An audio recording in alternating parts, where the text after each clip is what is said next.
I'm loving it. Oh, mixing the beats. Cool. Thank you. Remember what I told you, son. You gotta be the best. Well, only remember number one. Number two is an abbreviation for loser. Why listen to a loser when you can rock with the winner? Now we pause to let the other DJs catch up. DJ Dino Bravo, live and in charge. So I'm so excited to have DJ Dino Bravo in the house, and of course we started off with that mix, and of course he does some mixes for Metro FM on the Fresh Breakfast, and of course the one that I'm playing right now, it's the birthday mix, and of course he is killing it as always, and he's here, man. He's made time for us, man. I can't believe he's here, man. And of course, I'm so excited. DJ Dino Bravo, how you doing, my brother? I'm good, man. I'm good. Wow, man. Great to be here. Yo, man. You made it. I'm so glad. And you've been in the game for so long. You've been killing it for so long. What keeps you going? I want to succeed. Yeah. I want to succeed, and I really love what I do. I mean, there is nothing cooler than what I do. I play music, I produce music, I live in a world of music, and there is nothing better than that. Wow, man. All right, so let's introduce you to our people. Who is DJ Dino Bravo? Oh my God.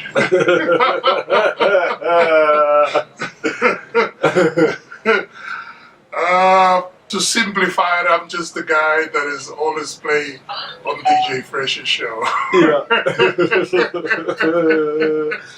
When did you start with Fresh? It's been years now. It has been years. I think, when was it? I think last year he reminded me, dude. Yeah. You know, we've been doing this for about 17 years, right? 17 years! 17 years. Oh my gosh! Like from the days of YFM? Exactly. I don't count. Yeah. Because I love it so much. I mean, I want to continue doing it. So I don't time what I do. I just keep going. Yeah. Yeah. So what inspired you to get into, into DJing? I mean, I'm sure the love of music started at a very young age. You're going to absolutely laugh at all this. Okay. I had no music interest whatsoever. Are you serious? No. What? Music was never a plan. I mean, it was never a plan. Let me tell you how I got into music. Yeah. I always had music playing in the background in my head, but it wasn't something that I actually thought, you know what, I'll ever go into it. It was a pastime. Yeah. When I had the time. So it was 93 or so. Yeah. Around there. So me and a good friend went to Yovo. Went, to have a good time, to enjoy a party, have a few drinks. And we went to Tando. I don't know if you remember. I remember Tando's, yeah. So we went to Tando's. After Tando's, we came down to a club, a small pub. Yeah. Just down there in the corner was called Club 51. Yeah. So he knew the owner. So there were people there, but the music was like, the volume was low. Like you could hear people talking, and it was like 10 in the evening. So he asked, hey, what's going on? He says, no, my DJ is drunk. Yeah. And he pointed to the dude, and the dude passed out. And the dude passed down. Yeah.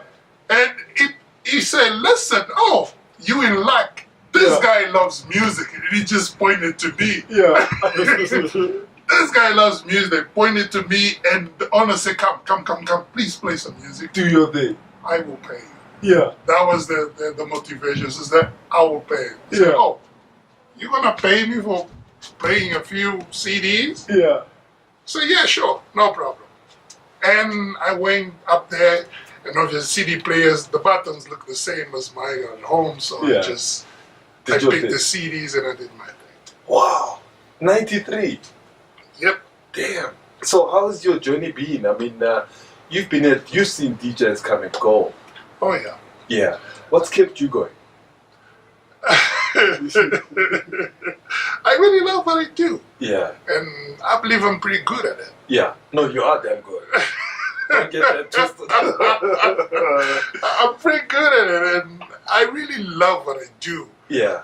What keeps me going is really because I love what I do. The passion you have. I really love it. Yeah. I love it. Yeah. Today we're talking about the business of entertainment, and we had a rap artist, and we had a comedian earlier on. Now we have you as a DJ. You guys are all taking an industry that people didn't see that today in South Africa you'd make a living out of. Just one last question and let you go, Mr. Mayor, because we know you've got an engagement a little bit later. You know, the issue of BRICS, we've got this nice big agreement at the top level. And one thing that came out, I was discussing with some comrades on Saturday, to say, why don't we have within our own municipalities agreements too with those BRICS countries where we can take young people to address the issues of skills. Because if you look at a 7-8-year-old in China, what they are capable of doing on a cell phone, they can build it. Why don't we take the youngest of the young ones, we take them through. We saw yesterday the ANC Youth League has taken about 7 young people to China. Are we not able to perhaps fast track a program where we can take far more young people to Brazil, to Russia, to India, and get them more skilled that side for at least 10 years, like we do with the program of the doctors in Cuba? Is it something that we could do possibly? Yeah, look, I think we should start from a point that South Africa is a unitary state. So whatever you talk about as agreements, they will have to take the national shape. True. So that those that are in the other spheres do not compromise what we stand for nationally. Because those agreements are also about what national interests are there. So I just wanted to start from that point, so that we understand the contribution we make. Because it's not like there are no programs that are BRICS related at lower level. They are there. This includes the exchange programs you're talking about. The Chinese will always present those to municipalities and say, we have these opportunities in terms of bursaries and so on. You need to make this contribution yourselves. But part of it is how you practicalize the side of economic development, because that's the real intervention we need at this point in time, is that people need jobs. And that's what the movement has adopted, is that this will be the time to create jobs. If I were to make a practical example on our side, we are working on a program backed by Group Hadassah that's more from the side of Russia. So we're looking at something around Mohale called the Edutainment Center. Oh, wow. So it's a park light, but it will also make people to be interested in careers, especially young people. Right? Of course, it will have the entertainment side, that's why it's an edutainment, but also educational. So we are looking at about 5 billion investment there. The estimates that were given in the presentation, it's about 20,000 job opportunities that are available. So for an area like ours, where you've had a game reserve that has made headlines for wrong reasons in the Krugersdorp Game Reserve, that's the area. We've already looked at agreements that have gone through councils. As I say, councils in our sense, because we're not like a metro that one council sits. So we have the locals and still have the district, because of a 2-tier system of local government that we still have in the country. So those have been processed, and the WRDA, which is the West Rand Development Agency, is charged to lead that process. So we've taken it out of the municipality itself. You would know that you still have issues of the red tape that you still need to deal with in government. But the agency, we thought that will shorten that process, and I think we have made moves in that regard. So I think we can still do at lower level, but without compromising what the national interest is in terms of bilateral agreements that you have between countries. I think that's very important. Absolutely. Because if we do not emphasize that point, it's very easy. You can have a province that contradicts national policy. That's true. Outside, you'll have a local municipality that compromises the national interests as it goes outside. So we should still say national interest, but this is the contribution we're making at our own level. Absolutely. Yes. Mr. Mayor, we really thank you. We know we hijacked you, and you did say we hijacked you. But we, I could speak to you for hours because I know there's so much I could love to learn and hear from your side, especially about the West Rand. Because so right now, West Rand, as much as really much was, but we through and through West Rand, and we thank you for your contribution in what you are doing. And we hope and look forward to working with you as a deployee deployed to Johannesburg region. No, thanks for the opportunity. For the first time, of course, that I'm at the 1912 radio. Yeah. I heard about it as I came in here, and I'll be able to say to them, no, there are other ambassadors of the West Rand who are in the radio. Absolutely. In Johannesburg, and I would want to really implore you that become the ambassadors. That for Gauteng to grow, it's when other regions also grow. Absolutely. Like the West Rand. No. We need to work together. Thank you so much to the mayor of the West Rand District Municipality. We hijacked him and we just rocked up and we're like, yo, man, you got to come through. And he was here. I feel like they should just come to terms that we're always going to hijack them because they're always here and we're always here, so we need them to be here. So if you don't hijack them, then we don't get them because there's such a busy schedule. Look at him now, he has to run to a meeting. The mayor yesterday had to run to a meeting, so they're always running to meetings. So either we hijack you or we run with you. And we can't run with you to your next meeting, so we have to hijack you along the way. That's it, man. So I'm glad he was here, and of course he shared quite a lot with us, and we do appreciate it. All right, so up next is our guest, and of course today we are talking about some health issues. Yeah. And you spoke to a couple of people. I did, actually. What a very difficult topic of today. I found it so difficult for people to answer this question. Everybody found it difficult. They're like, sure, your question is difficult. And I'm like, actually, it kind of is, now that I think about it. All right. So to those of you who are watching on all our platforms, we really do appreciate it. And of course, today we are talking about hypertension and diabetes. And of course, my girl Jess spoke to a couple of people just to find out if they know what, because we're raising an awareness about whether people understand the issues of health and wellness. We needed to know if people know. If they say they don't know, then they don't know. And of course... and actually, can I tell you a funny thing that happened today at school? Right. I asked one of my elderly lecturers if he knows anything about diabetes. It's like, diabetes is sugar. That's the only answer I got. It's like, diabetes is sugar. I'm like, yes, I understand it is sugar, but then, like, what is diabetes? Can you explain it? He's like, sugar. It's sugar. It's just and like this that. Is a lecturer. Yeah, he's a lecturer. I feel like it is a very difficult question to answer because people just know, it's okay, diabetes, oh, okay, sharp. But we don't really understand what it is, how it affects you, and if it doesn't affect you, then you're not affected. Absolutely. You know? All right, at this point, I think let me bring our guests into the studio and just thank them for their time. And of course, I'm talking about Halima Ismail, as well as Kotatso Mokwena. Good afternoon and welcome to the ZaKDrive. How are you doing, ladies? Very well, thanks, and yourself? Good.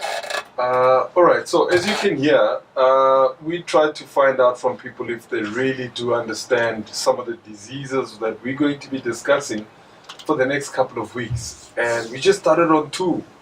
And, the responses were quite interesting. And, so maybe if one of you can take the mic and give us a bit of a background as to, let's first deal with hypertension and then we move on to the next one. Alrighty. So I think it was really important for us to discuss these 2 topics, first of all, because a lot of people censor a lot of the topics around STDs and diseases that are transferable, be that via like sexual diseases or like normal infectious diseases, whereas like topics like diabetes and hypertension are chronic diseases that really do affect the South African population, but because they are non-communicable, not a lot of emphasis is put on them. Okay, so just very quickly, hypertension. Okay, so when we speak about blood pressure, we speak about the force of blood against the vessel walls, okay? So that's that force, that's what we measure when we speak about hypertension, when we look at your blood pressure. We measure that force, okay? So normally that force is at about 120/80 millimoles per mercury, okay? And then we consider you hypertensive if it's anywhere over 130 millimoles per mercury. And a shocking stat, in South Africa, we have about 6.2 million South Africans that have a blood pressure over 140/90.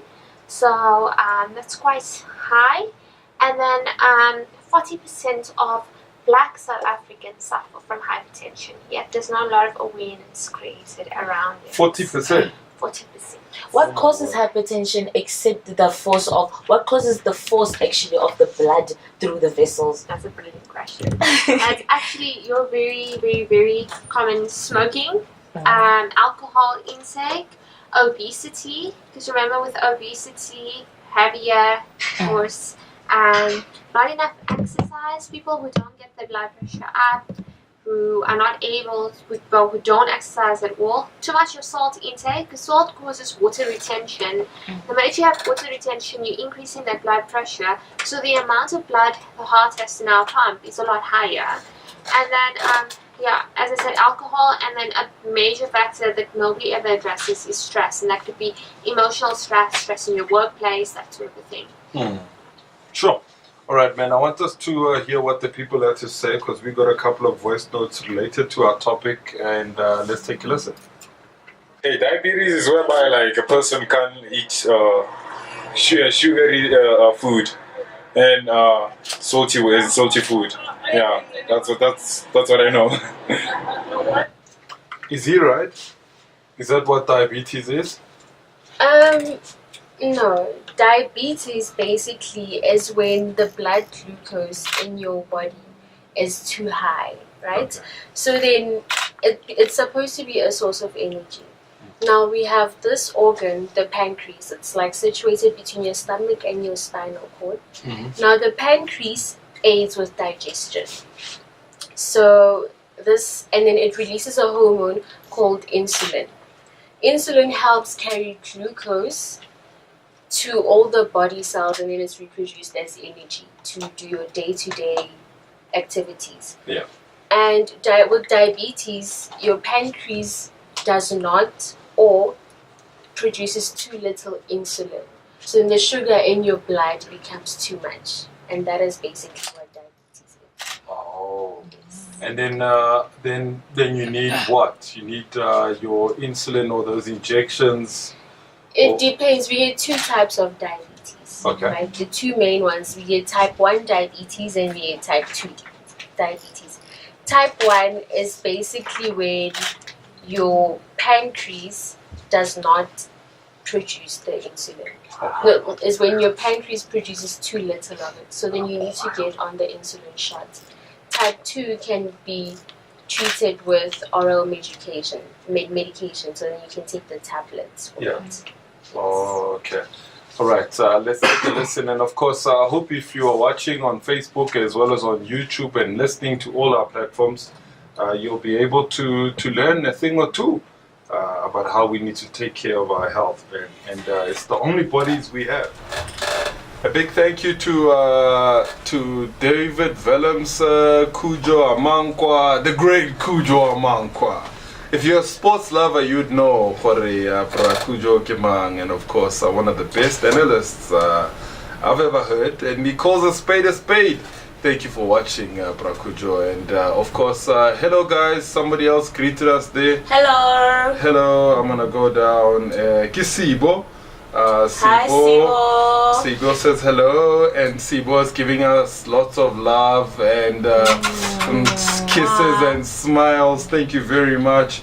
And of course, Oskoni, thank you so much for watching. And also, Nondumiso Mtembu, thank you so much.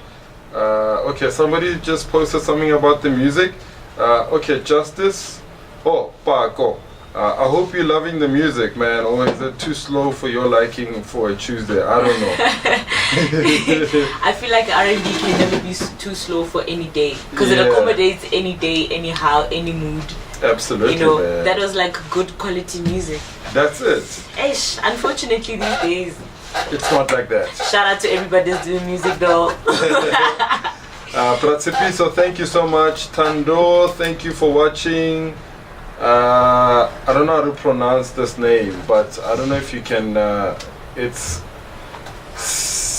it Sizwe or Sizwe Rock? I can't see because it's still loading that side. Okay, Tsepiso, thank you for watching. Lebumore, Chi Oninye, Spunkosi, all of you for watching. We really do appreciate it. And Craig Harrison just joined us on Facebook Live. Big ups and thank you so much. And at this point, let us bring in our guest, Ke Ostora Marema. I did tell you about her. She's from an organization called, she's a founder for Gender CC Southern Africa, which is an NPO working on issues of gender and climate change. And of course, she's here to join us and speak to us. It is a Health Tuesday, and of course, we want to get her views about a whole lot of stuff. But starting off with the issues of urban farming, because being a Health Tuesday, we noticed and understood that living in a metropolitan city like ours, Johannesburg, that obesity is at its highest rate. People don't eat healthy. We don't even eat the food we make ourselves here. And I thought we could have that conversation. Ostora, good afternoon and welcome to the ZaKDrive. How are you? Good afternoon, thanks, and I'm fine. How are you guys? Good, thank you.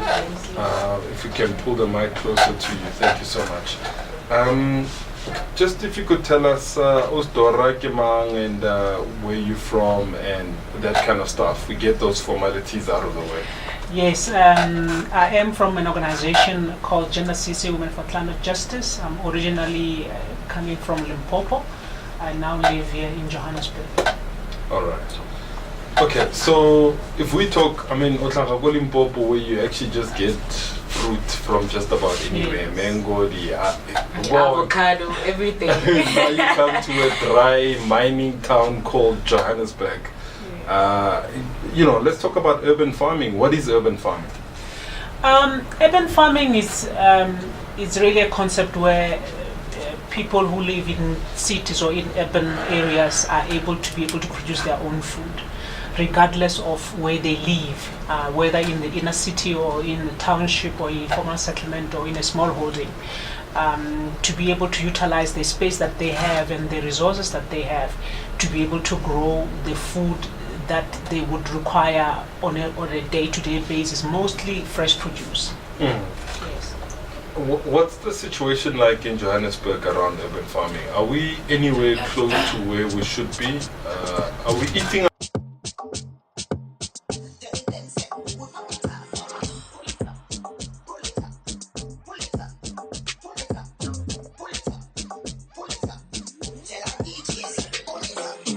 Load it up like you have a gun. Me a wait from the snare and the drum.